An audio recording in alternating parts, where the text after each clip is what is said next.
Hey Giants fans, Ryan Dunleavy from NJ Advanced Media, and with Giants training camp right around the corner, I'm going to give you a couple of possibly overlooked storylines I'll be paying attention to. When I say overlooked, that immediately rules out Saquon Barkley, Odell Beckham, and Eli Manning. None of them are overlooked. But you know who is overlooked? Saquon Barkley's backup. Is that Jonathan Stewart? Is that Wayne Gallman? I'm not sure yet. I don't think you can just pencil in Stewart because he's the veteran who got the $6.9 million free agent contract. Pat Shurmur has said on multiple occasions he believes backfields work best when you have multiple ball carriers.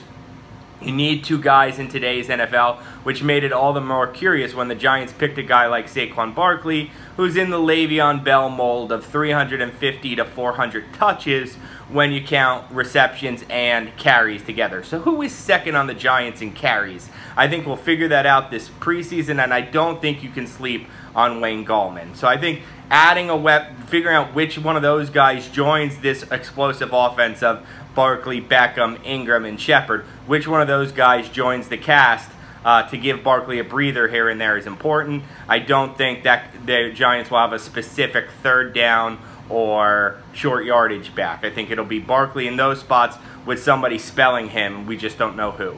A second thing I'm interested in is the defensive, how they're getting pressure on defense. Olivier Vernon is the only guy in the front seven starters who has had a season with more than 5 sacks in his career.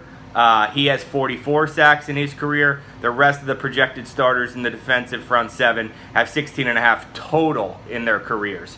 So James Boettcher, who's considered a master of the blitz, is going to have to show it. He's going to have to show where the Giants can get some pressure, some untraditional places, maybe some safety, some corners, get more out of some of his outside linebackers. I think where the Giants are getting pressure from is a big storyline I'll be paying attention to. Here's a quick stat for you. It's going to be the first season since 1980 that the Giants don't have either Lawrence Taylor, Michael Strahan, Justin Tuck, Osi Umenyiora, or Jason Pierre-Paul on the roster. Those 5 guys are among the top 7 in franchise history in career sacks. None of them are here now.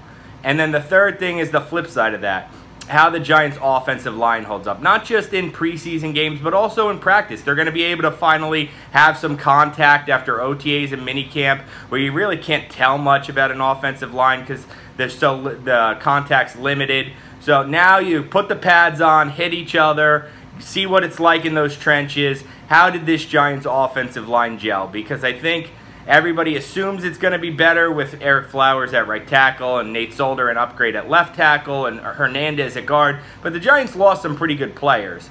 Justin Pugh, Weston Richburg, DJ Fluker.